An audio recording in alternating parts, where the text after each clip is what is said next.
جب بات کی جاتی ہے کہ فلسفی تفکر کا آغاز کب ہوا ہے تو ہم دقیق طور پر فیصلہ نہیں کر پاتے۔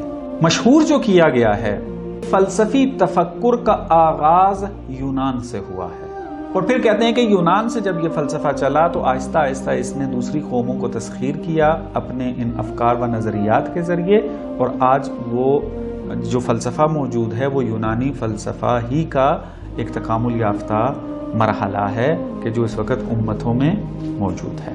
لیکن اگر ہم تھوڑا سا اس کو تحلیل کر کے سمجھنے کی کوشش کریں تو ہمیں ایک بات تو واضح طور پہ سمجھ میں آتی ہے اور ہر بندہ اس کی تائید کرتا ہے، وہ کیا ہے کہ ایک فکر، ایک نظریہ ایک دم سے وجود میں نہیں آتا۔ مثلا آپ کوئی ایک مثال تاریخ میں نہیں دکھا سکتے کہ اگر کسی علم کے اندر کوئی نظریہ دیا گیا ہے، ایک معاشرے میں کوئی فکر رائج ہوئی ہے، وہ ایک دم سے رائج نہیں ہوا۔ مثلا کل تک آپ بغیر کسی اس نظریے کی زندگی گزار رہے تھے، صبح اٹھے دیکھا آپ نے کہ ایک نظریہ ہے۔ یہ چیزیں تدریجاً حاصل ہوتی ہیں، ثقافتیں تدریجاً شکل پیدا کرتی ہیں، زبانیں تدریجاً وجود میں آتی ہیں۔ اسی طریقے سے نظریات بھی کیا ہیں؟ تدریجاً وجود میں آتے ہیں۔ یہ تدریجی سفر ہے، آہستہ آہستہ سفر ہوتا ہے۔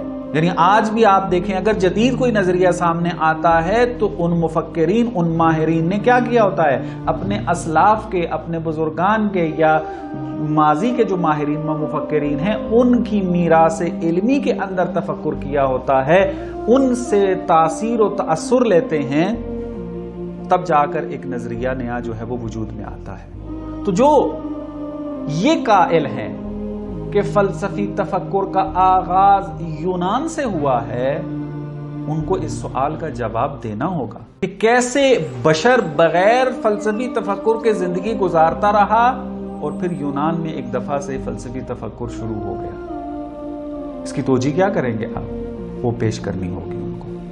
قرائن سے یہ پتا چلتا ہے، اور اس کے اوپر مختلف کتابیں بھی لکھی گئی ہیں کہ یہ سلسلہ جو ہے فلسفی تفکر کا یہ خاص نہیں ہے یونان سے، آغاز یونان سے نہیں ہوا اس کا، بلکہ یونان سے بھی قدیمی ثقافتیں پہلے موجود تھیں۔ چین کے اندر بدھزم موجود تھا، ہندوستان کی جو ثقافت ہے وہ پرانی ثقافت ہے، اور مصر کے اندر جو ہے مصر کی ثقافت بھی کیا ہے؟ پرانی ثقافت ہے۔ اور جب ہم ان یونانی فلاسفرز کی جو ہے وہ تاریخ پڑھتے ہیں، ان کی حالات زندگی کا مطالعہ کرتے ہیں، تو ہمیں یہ ایک نقطہ مشترک نظر آتا ہے اکثر فلاسفر کے درمیان کہ انہوں نے یونان سے باہر نکل کر مختلف ملکوں کا سفر کیا ہے، اور ان میں ایک مصر ضرور آتا ہے۔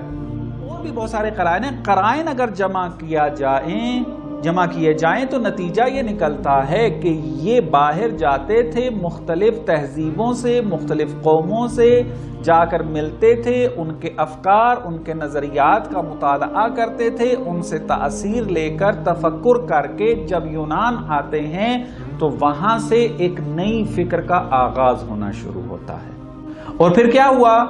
اس یونانی فکر کو پھر تبلیغ کرنے والے مل گئے اور اس کو پھیلایا گیا، اور یہ تأثر پوری دنیا کو دے دیا کہ تفکر جو فلسفی ہے اس کا آغاز یونان سے ہوا ہے۔ ماہرین کو چاہیے کہ اس کے اوپر اور مزید کام کریں کہ جو اس کام کا ذوق اور شوق رکھتے ہیں اور ان کے پاس صلاحیت ہے کہ وہ یہ کام کر سکیں کہ یہ جو ایک فکر پھیلا دی گئی ہے یہ آیا درست ہے یا درست نہیں ہے۔ جیسا کہ عرض کیا کہ بعض محققین نے قرائن پیش کیے ہیں کہ یہ جو ہے وہ مصر میں موجود تھا، ہندی فلسفہ موجود تھا، بدھزم جو ہے وہ تھا، اس کے اندر بھی عقلی تفکر موجود تھا، مصر کے اندر بہت ساری چیزیں تھیں۔ تو یہ ثقافتیں جو ہیں پہلے سے تشکیل پا چکی تھی، اور ثقافتوں میں ایک اہم چیز کیا ہوتی ہے؟ تفکر ہوتا ہے۔ فلسفی فکر کا آغاز یونان سے ہوا ہے، قرائن اس کا ساتھ نہیں دیتے۔ ہاں کسی اور جہت سے اگر آپ اس کو بیان کرنا چاہیں تو پھر اس میں کہی جا سکتی ہے، جیسا کہ آیت اللہ مصباح حفظہ اللہ نے جو ہے ایک چیز کی طرف جو ہے وہ اشارہ کیا ہے.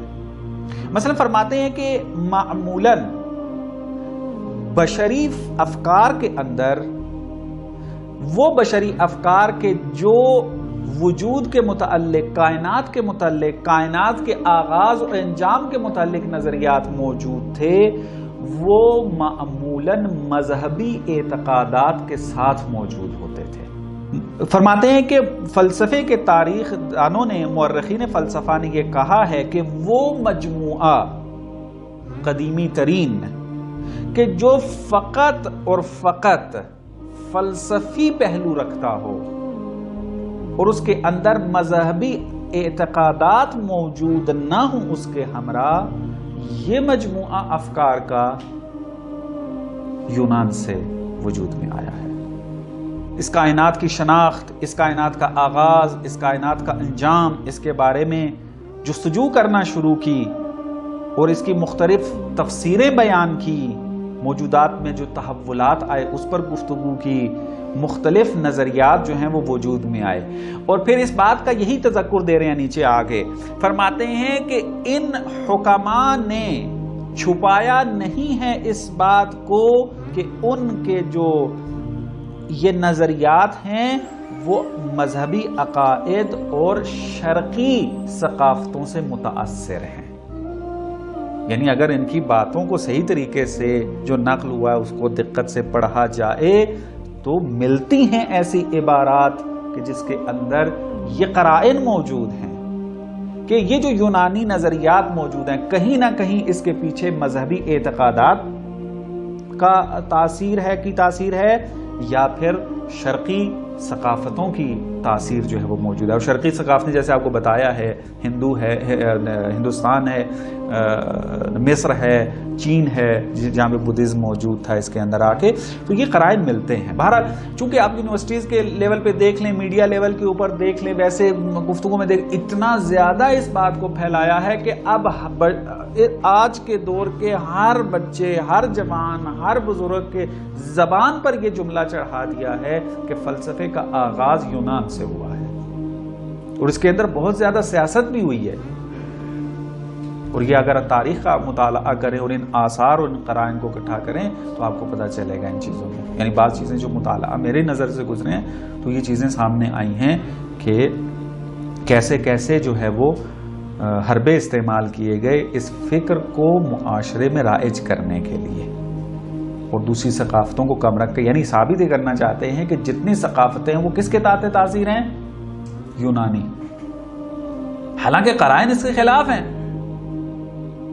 جیسا کہ مختصر سی عبارت کے اندر آیت اللہ مصباح نے بھی اسی بات کی طرف جو ہے وہ اشارہ کیا ہے.